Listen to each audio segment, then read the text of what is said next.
You know, we all dream about living abroad, the adventure, the new culture, all of it. But what happens when it's over? Coming home, especially after a long time, can be this surprisingly difficult journey that honestly nobody really prepares you for. And this right here, this just nails it, doesn't it? This comes from someone who spent a whole decade in Ireland and China. It's that messy, confusing feeling of grieving a life you loved while desperately wanting to feel okay in the life you have now. If that hits home for you, I want you to know you are so not alone. This is a very real thing. So, that's what we're going to do today. We're going to dive into this unspoken return journey. We'll figure out why it feels so hard, and most importantly, we'll look at some real steps you can take to find your footing and start feeling like yourself again. So, let's get into it. Okay, first things first, and this is so important. What you're feeling is 100% normal. There's nothing wrong with you. Moving back home after being away for a long time is a massive life transition. That feeling of being a little lost, that sadness, that nostalgia, that's not just okay to feel. It's a totally normal, expected part of the deal. So before we can figure out how to move forward, we really need to understand what's going on under the hood.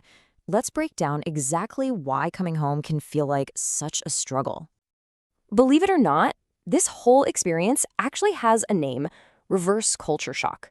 And just giving it a name can be so powerful, right? Because it takes this isolating feeling and makes it real. We all kind of expect culture shock when we move to a new country, but almost nobody warns you that you might feel it even more intensely when you come back to the one place that's supposed to be home.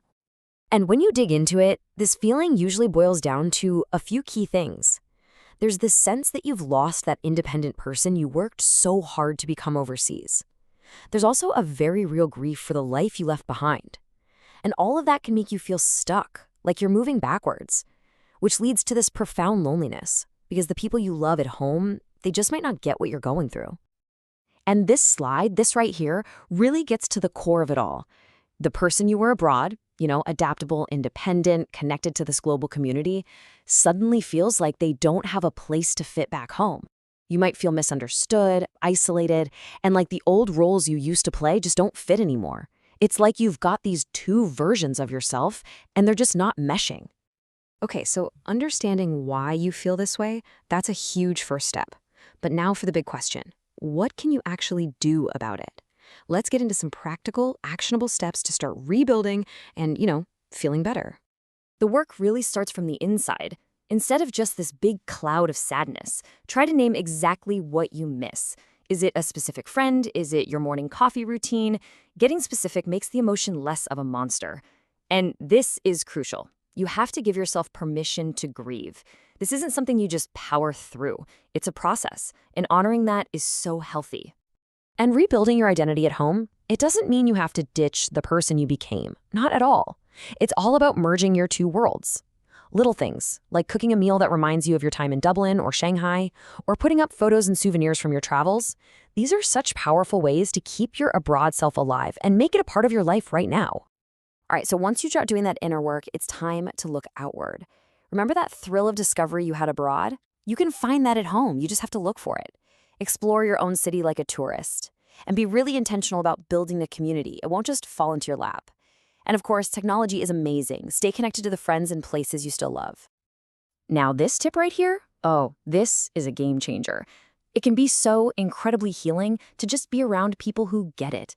You don't have to explain yourself. They understand the inside jokes, the frustrations, the joy. Look for expat or repat groups online.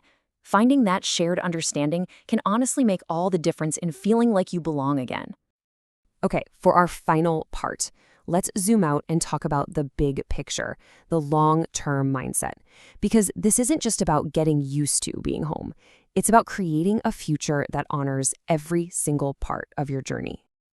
So this is the question that I think can really eat at you when you get back. Does coming home mean that exciting, vibrant, global chapter of your life is just done? And I'm here to tell you the answer is a huge, resounding no.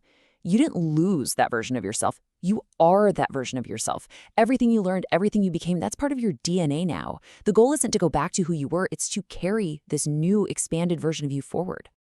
So what does that look like in practice? It means finding real, tangible ways to keep that global part of you front and center. Maybe you plan a trip back. Maybe you look for a job that lets you work with international teams. Keep practicing that language. It's all about changing your thinking from "that's over" to "that's now a permanent part of me."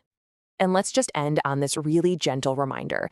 If you spent a decade of your life building a home somewhere else, of course it hurts to close that chapter. Missing that life isn't a sign that you're failing to adjust. It's a sign that it was real and it mattered. It's healthy. So you see, the real question isn't if you'll ever feel at home again. It's how are you going to intentionally build a future that honors and includes the incredible global person you've become?